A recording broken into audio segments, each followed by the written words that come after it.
This week, on the Myths and Legends podcast, we're finishing the story of Beowulf, who, at 80 years old, decides to dive back into some of his old hobbies of fighting monsters and bragging about fighting monsters. Then, on the Creature of the Week, it's the Snallygaster from Maryland, whose one weakness is a giant vat of moonshine.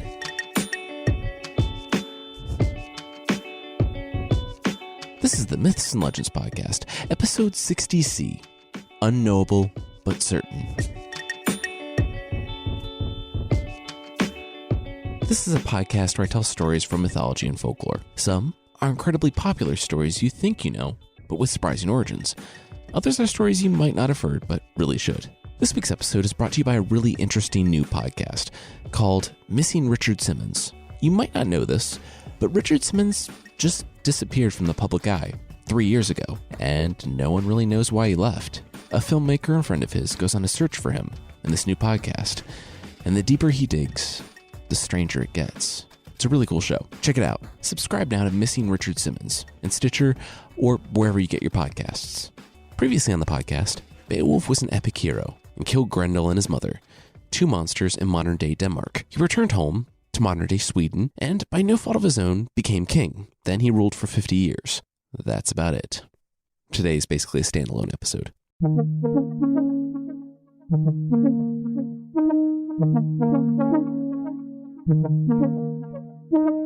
A couple hours earlier, a man who was very recently a slave, as in 10 minutes ago recently, sat huddled in a cave. He had left at first light, making his way to a cave he had passed countless times on his duties.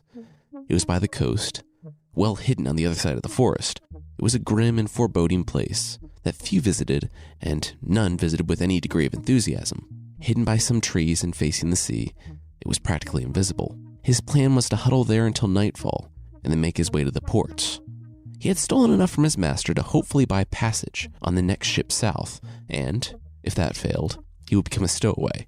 He was going to cross the waters and go home. He heard the waves crashing against the cliff outside, and while sitting in a damp, chilly cave wasn't fun. It wasn't slavery, so it was a net gain. He was getting hit by droplets of water, though, and decided to move toward the back of the cave. Except, as he rested on the dry stone at the back of the cave, he didn't stop leaning backwards until he hit his head on the rocks. Confused, he found himself in a hallway. He leapt to his feet and looked at what he thought was the back of the cave. It wasn't a jagged rock like everything else. In the light from the outside, he could see that it was a smooth stone, covered in strange, mystical markings. The man didn't know this, but it was a door, built by an ancient race of creatures that had disappeared centuries ago. It would have been impenetrable if they had remembered to shut it. That's why the former slave didn't need to speak friend and enter.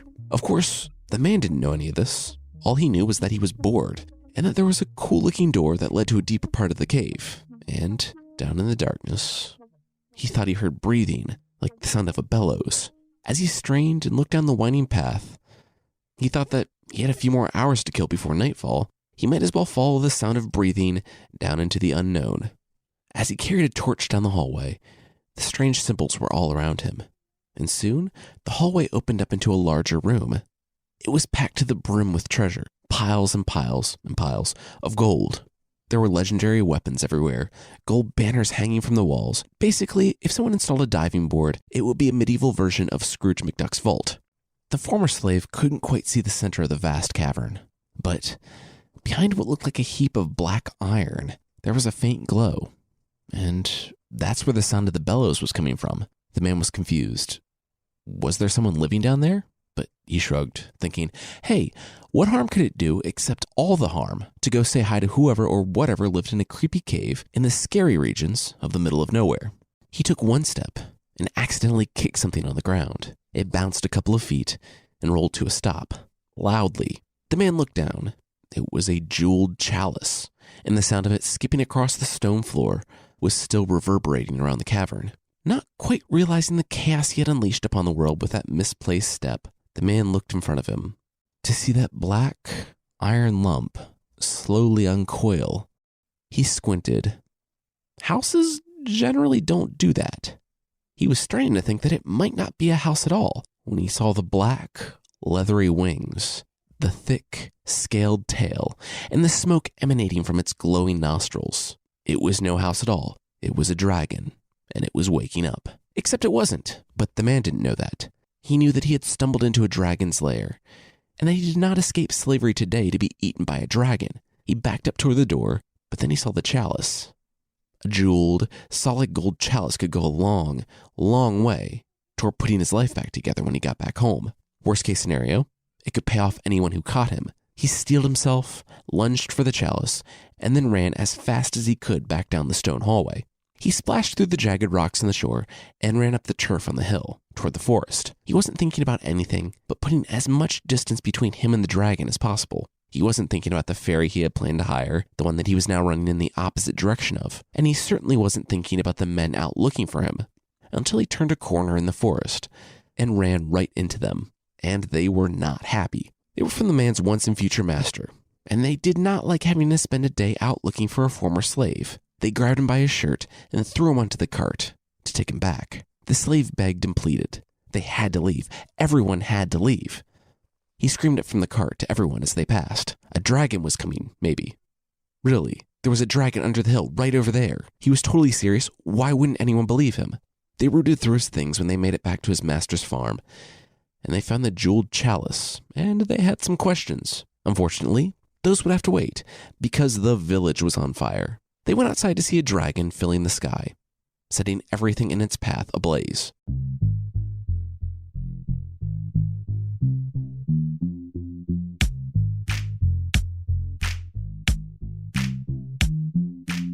Back in the cave, the dragon had rolled over when the man left. Not really waking up, but kind of just half opening his eyes. It had only been asleep for about 300 years, and he just needed another half a millennia or so. He knew it wasn't time to wake up yet. Still, as he laid atop his pile of gold, which is basically a dragon mattress, he couldn't get comfortable. There was something in the room that just felt off. An hour or so later, and he was just staring up at the ceiling. If he was up, he was up. He rolled over and blew his fire breath on the torches hanging by the walls, and they came to life. The dragon sat up. He was not happy about any of this. Then he looked around and, yeah, something was off about this room. He rolled over and grabbed his ledger, pulling out his dragon glasses and thumbed through and checked things off the inventory until he found it. Or didn't find it. The chalice. It was gone. That was the clanging the dragon had heard. He thought he had dreamed he was eating a chef. He liked that chalice too. It really tied the treasure hoard together. The dragon began snorting fire in his rage. How could he have a treasure hoard without a jeweled chalice? Without one, it wasn't really a treasure hoard at all, just a priceless pile of gold that he slept on. The ground shook as he rose to his feet. The thief couldn't have gotten far. The dragon would burn everything and eat everyone in his path until he got his chalice back. He lumbered out of the cave, gaining speed as he went down the hall. When he reached the mouth of the cave, he leapt and spread his black wings, taking flight and heading for the first people that he saw.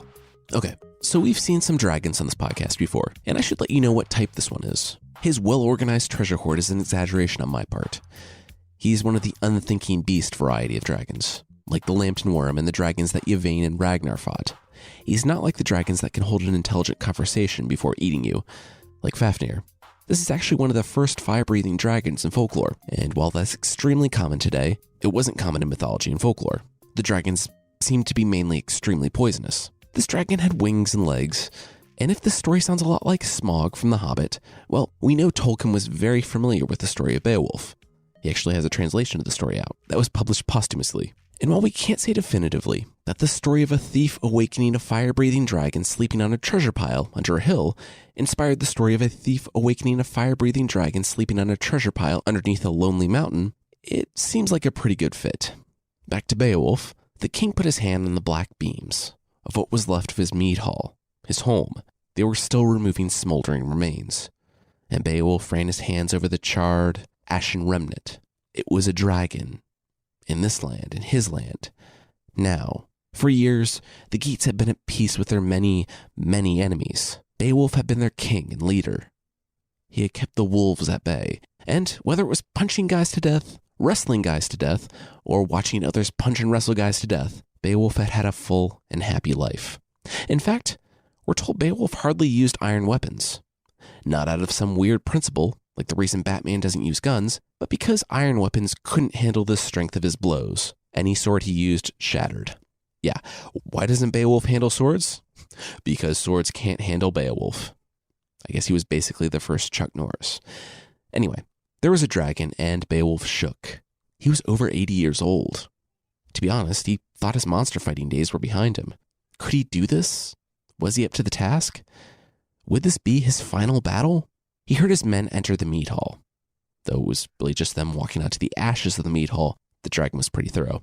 The men said they found something and pulled out a jeweled chalice. It came from one of the farmers.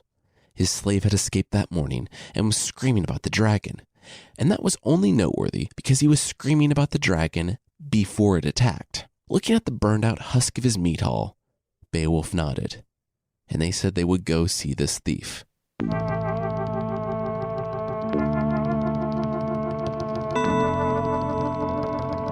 The former slave was scared, but no more than everyone else now. Beowulf told him that the dragon had disappeared again, and they think he went back to his barrow. Did the slave know where it was? The slave did. He said it was in the cave looking out in the ocean, just past the forest. It's hidden from the road. Beowulf said that his directions weren't exactly specific, but thank you. Also, you're coming with us.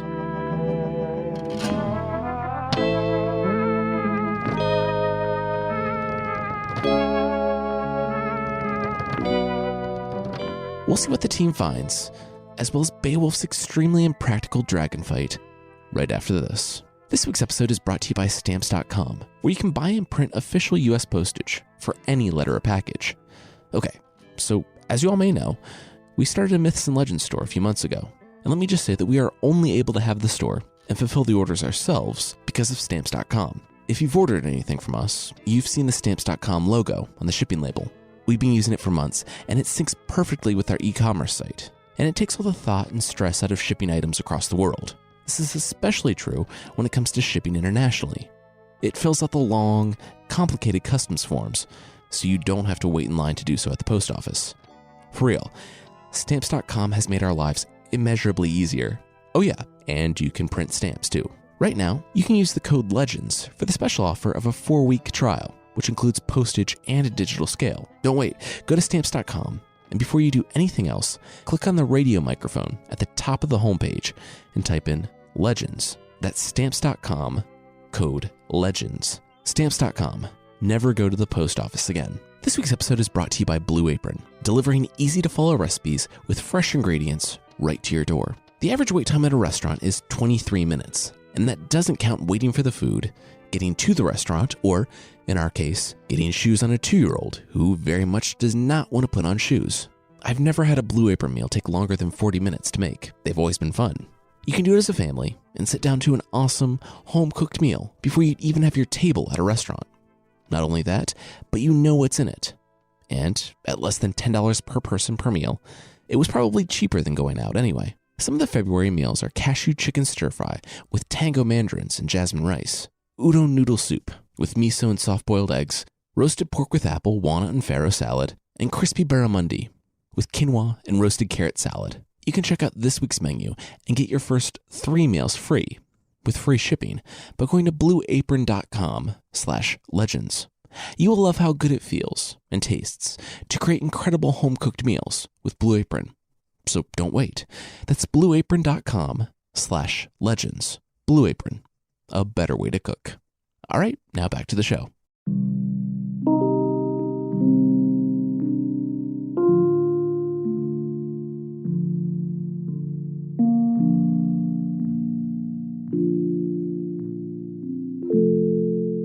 It wasn't a long trip, but the slave walked alongside Beowulf and 11 of the greatest warriors of the kingdom. The slave had a sword, but he didn't really know how to use it. And if he saw the dragon again, his only plan was wetting himself and then maybe fainting.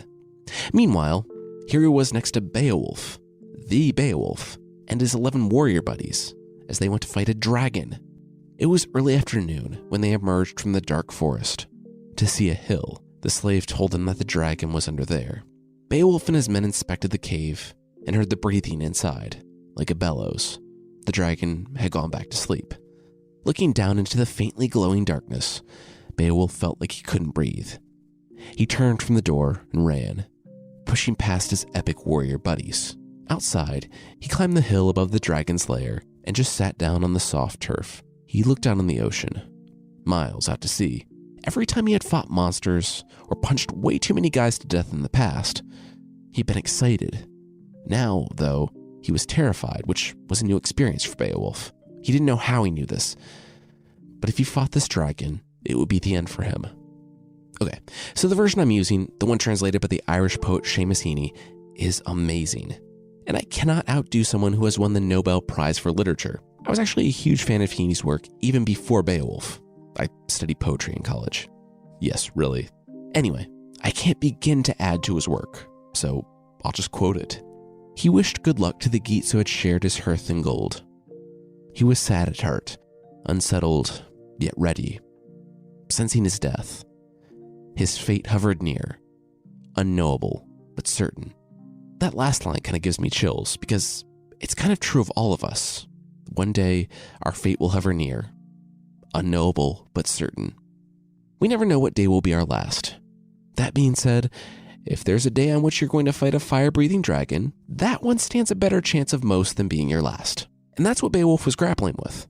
He knew, down to his bones, that to fight this dragon and die here was his fate. He had lived his whole life defending his people, and this dragon had been here the whole time, sleeping, waiting for Beowulf. The dragon here was the embodiment of unavoidable, unrelenting fate. And now, that day was here. Beowulf would die so that his people could live. Beowulf stood. His body was aged, but strong. His few calloused hands tired, but they could complete this one last task. He made his way down to the barrow. Beowulf addressed his 12 companions, saying that he would face the dragon alone. It would be a test for him from God, and the Almighty would give him success or failure. His warriors just said, "Oh no, we can't fight a fire-breathing monster with you? Oh man, we were really looking forward to that. So bummed. 80-year-old Beowulf, you get to have all the fun." Beowulf narrowed his eyes. "Anyway," he said, he was fighting a dragon, and he would do so in just his chainmail and with a shield. And he would do so on one condition: if the dragon would fight him outside, on a hill, overlooking the sea. And once he planted his shield, he wouldn't shift a foot in retreat. He would stand and face his fate. This fight was his, and his alone, unless he died, in which case it was immediately all of their fights. Okay, so I'm going to back up and get super nerdy with this. When it comes to dragon fighting, 1, don't. It's a really mixed bag in terms of the outcome. Sigurd got the ring that killed him, Hercules got the poison that set him on fire, John Lambton cursed his entire line, and Cadmus actually became a dragon. I think so far it really only worked out for Yvain. But then again, everything worked out for Yvain. Seriously, the guy's story was just him falling backwards into success. And anything bad that happened to him because he was just a selfish jerk. Anyway, so avoid dragon fighting at all costs. But if you do have to fight a dragon, fight him in the cave. It eliminates the possibility of him just spraying you with fire from the air. And the cramped room can kind of limit his movements, taking away his size advantage. But I've killed 0 monsters in my life, so who am I to lecture Beowulf? Besides, if Beowulf fought the dragon in the cave, how would anyone know how awesome Beowulf was? And that was like the whole reason Beowulf did anything. He took up his shield, donned his gold helmet, and nodded at his warriors. Everyone knew it. This was goodbye. They stood near the forest and watched as Beowulf screamed a challenge to the dragon down into the cave, saying that he had the jeweled chalice and demanding that the dragon fight him. Beowulf heard a rumbling and ran up to the top of the hill. The dragon exploded out of the cave and flapped up until he landed on the hill in front of Beowulf. Beowulf saw it, smiled, and slammed his long iron shield down on the ground. Here he was, and here he would remain. The dragon didn't wait and blasted Beowulf's shield with its fire breath, but Beowulf only laughed. The shield held. He began to walk forward, flames hitting his shield. The issue? His iron shield was absorbing all the heat of the fire breath, and the flames didn't stop there. Coming around the edges and licking his chainmail and helmet, Beowulf started to see the issue of wearing all metal with a metal shield to go fight a creature with fire breath. Or, well, more accurately, he began to feel the massive oversight. And it was hot. Soon, his shield was too hot to hold. It was heating his armor, and he could feel his skin begin to burn underneath. When he couldn't hold it any longer, he flung it at the dragon, hitting the monster in the face. The dragon shook its head. Now it was mad. It began running at Beowulf. Beowulf could see that he was once again in a tricky spot. So this is where Beowulf somehow gets a sword. Let's just say that one of his men saw his predicament and tossed him a sword. Because at the beginning of the fight, he was boasting about how he was going to take it on with just a shield. He pulled the sword from the scabbard. Just as the dragon, teeth out, was about to bite him, Beowulf turned the sword and stabbed downward. Except that, as the sword connected with the dragon, it broke into 4 pieces, leaving Beowulf with nothing but the hilt. Remember that whole thing about Beowulf being too strong to be able to use swords? Let's just say that this was that. The octogenarian Beowulf looked square into the dragon's eyes and chuckled nervously, holding his broken sword, saying, "Okay, so we should talk." The dragon, not appreciating having a shield thrown in its face and a sword broken on its head, did not want to talk, and blasted Beowulf in his iron-ringed chest with its molten venom. Beowulf, who had already been stopped and dropped by the dragon, rolled in his flaming clothes to put out the blaze. One of his men, named Uilaf, helped him to his feet. As the dragon roared and spewed fire into the sky, Uilaf turned to Beowulf, his king, and said that Beowulf wasn't alone. He had been a good king and a better friend to his people over the years, and his best and bravest would not abandon him in his time of need. Right, guys? He turned and saw Beowulf's best and bravest abandoning him in his time of need. Uilaf yelled after them, "Guys, come on, after everything Beowulf has done for us." And Uilaf went on to describe for several lines just how awesome Beowulf had been to them. "That's nice, we're still running away," the men yelled back as they disappeared into the forest. Uilaf turned to the still smoking Beowulf and handed him a dagger, saying, "I may have literally never been in a battle before in my life, but I will not abandon you on this day, my king." Beowulf, through wincing, said, "Wait, you've never been in a battle before?" But he was barely allowed to finish that sentence. The dragon, who has been here the whole time, remember, roared. Beowulf turned to Uilaf, inspected the dagger, and put it away. He just said, "Sword." Uilaf saw his king standing tall.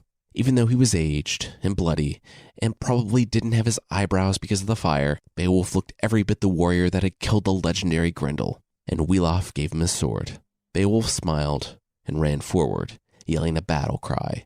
When he got close, the dragon bit down at him, but Beowulf ducked and rolled in between the dragon's legs until the hero was right next to the dragon's unprotected underbelly. Beowulf raised his sword and struck with as much force as he could muster, and his sword broke again. "Wait, seriously?" Beowulf said, looking at his sword.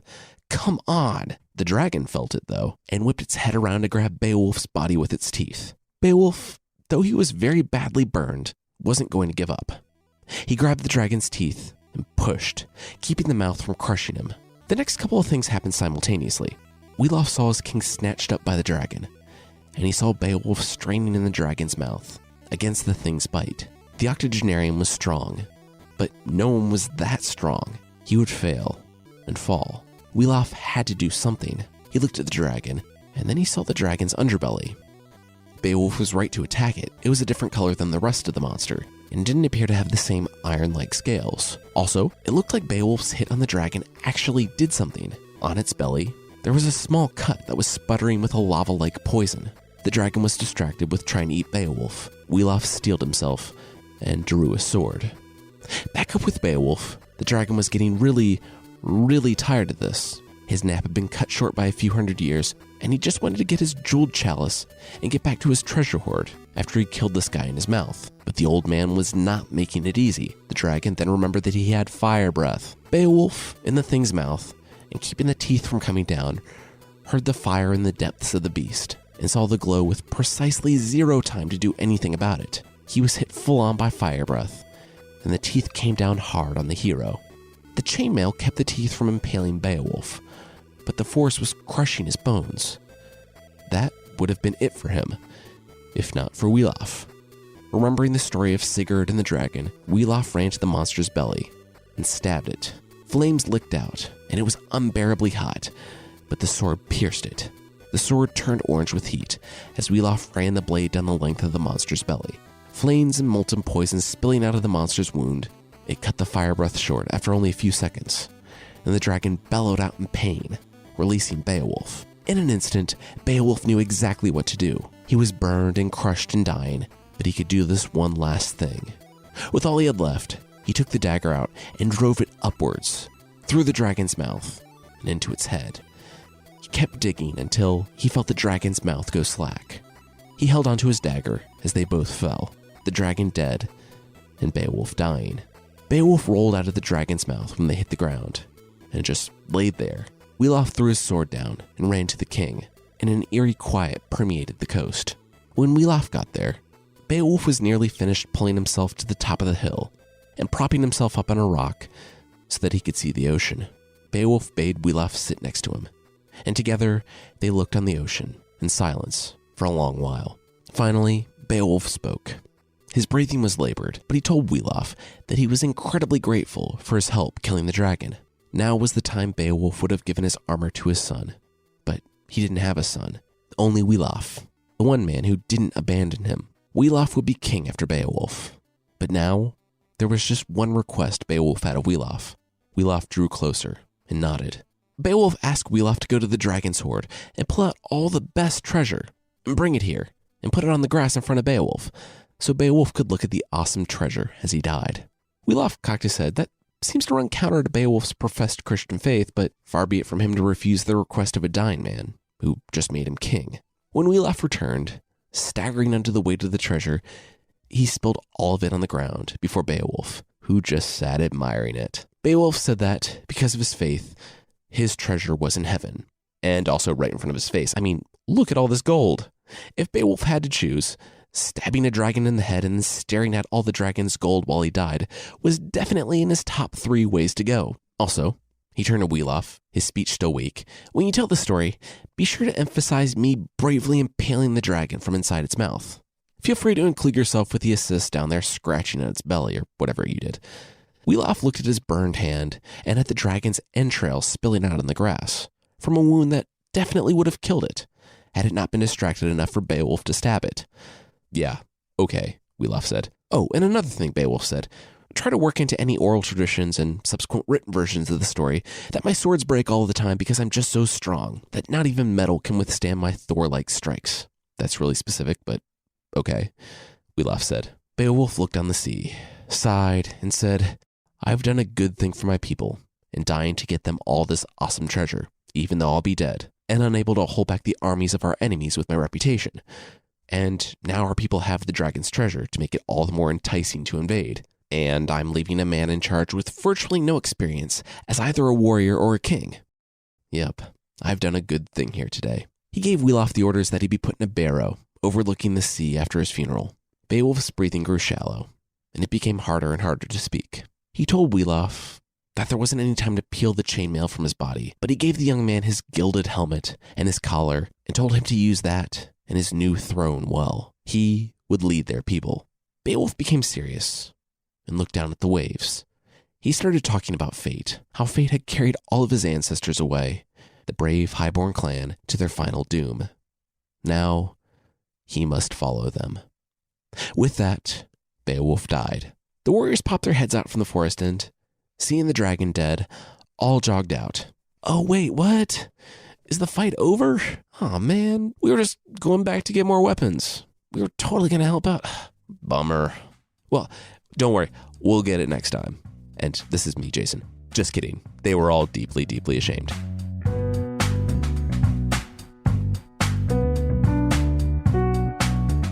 The black smoke rose into the air, and the people wailed at Beowulf's cremation. For his self-professed very few faults, Beowulf had been a strong, good king. He had taken Hrothgar's words to heart. Well, not the ones about not trusting solely in his own strength, or the ones about treasure. Anyway, he had been a great ruler, and his people had loved him. He had been just, but moreover, he had been strong. They didn't know this Wiglaf, the Thane turned king, and wagered that the enemies of the Geats would not know him either. Without Beowulf, the Geats would be thrown back into a world of chaos, war, and death. And here they sat, with their enemies watching, the darkness encroaching on Geatland, knowing that, try as they might, they would suffer and fall.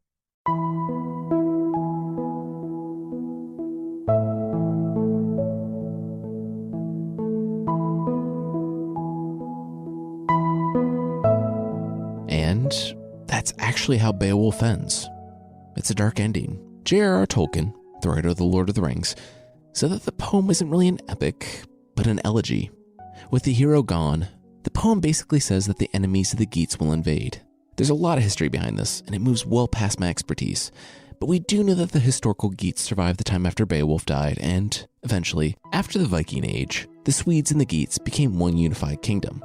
Okay, so what does it all mean? Well, that's a big question, and one I won't really be diving into.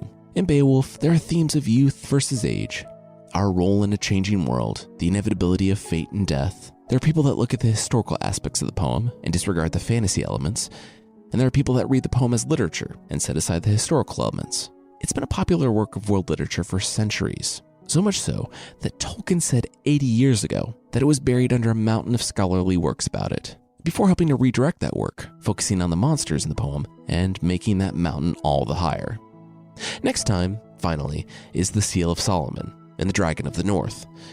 It took me long enough to get it right, but I hope you like it. There's an episode of Career Day out this week, and I'll get right to the Creature of the Week, but I added a clip of the new Career Day episode after the credits today. Carissa talks to Rahan, a junior doctor in the UK. You can find it on iTunes at itunes.careerdayshow.com or by searching for Career Day by Carissa Weiser wherever you get your podcasts. The creature this week is the Snallygaster, a legendary monster from Frederick County in northern Maryland in the United States. Thanks to Doug Grove for letting me know about this creature. It's a half bird, half lizard, half octopus. Well, I've only found in one place that it's part octopus, with tentacles hanging down, but I really wanted to throw in that man-bear-pig illusion. Really, it's usually just half lizard, half bird, with massive wings, a sharp, steel-like barbed beak, and steel claws like hooks. They suspect that the monster originated with German immigrants in the 1730s when the community was being terrorized by an unseen monster. They named it the Quick Ghost, that, in German, being Schnellergeist, which turned into Snallygaster. Stories of it really took off in 1909, when newspaper reports from West Virginia came to Frederick County telling the story of a monster with a screech like a train whistle, and that it was there in Maryland, laying eggs. With it being 1909 and train whistles being everywhere, things kind of got carried away until, allegedly, even President Theodore Roosevelt debated canceling his safari trip in Africa to hunt the Snallygaster. Apparently, the Middletown Valley Register ran stories for a month until the beast was definitely spotted and totally run off by a group of men. And for about 20 years, things were quiet until one of the eggs hatched. Baby Snallygaster, who was no longer a baby, was seen flying over Maryland and was sighted for a month. This was during Prohibition, and if you're not familiar with American history, it's a weird little 13-year period in the 1920s and early 30s where there was a constitutional ban on alcohol in the US. Of course, this just pushed the industry elsewhere, like illegal distilleries. When the Snallygaster happened upon one of these distilleries, it smelled the vapors, passed out, and drowned in a massive vat of moonshine. You would think we'd have the body, right? Well, unfortunately, the creature drowned right before the Hagerstown Prohibition agents blew up the still. It's suspected that the rumor was started by the bootleggers to keep people out of the woods, because you really want to avoid the Snallygaster, never mind the many, many illegal distilleries. If you want to avoid the Snallygaster, they're apparently afraid of seven-sided stars, so just have those hanging around, or just keep a giant open vat of moonshine in your backyard, because, hey, it worked once. That's it for this week. The theme song is by the band Broke for Free, and the Creature of the Week music is by Steve Combs. There are links to other music in the show notes. Also, real quickly, this podcast is my full-time job, and you've probably noticed, but it's supported in part by advertisers, and to keep doing that, I need your help. If you have time and would like to help out the show and me immensely, please go to podsurvey.com/myths and take a quick, anonymous survey so we can have the right types of ads in the show. And once you've completed the survey, you can enter to win a $100 Amazon gift card. Again, that's podsurvey.com/myths, MYTHS. Thank you so much for your help. All right, that's it. Stay tuned for an excerpt from this week's episode of Career Day. That's coming right up. Thank you so much for listening, and I'll see you next time. So in a GP, you get your own office and your own desk, and you get those spinny chairs, and that's really all I want. And under computer systems that they use have all got a little chat function, so you can just chat with the receptionist and ask for tea. And it sounds like a perfect. That is the life. Get my own office, a spinny chair, and I just get to chat to people all day and drink tea. Perfect. I'm Carissa Weiser. Welcome to Career Day. This is a podcast where I talk with strangers all around the world about their life, identity, sense of belonging, and how career fits into that picture. Today, I'm sharing the story of Rahan, whose quest for the perfect chair led to the most remarkable discoveries about himself and what matters most. Hi, I'm Rahan, and I'm a junior doctor.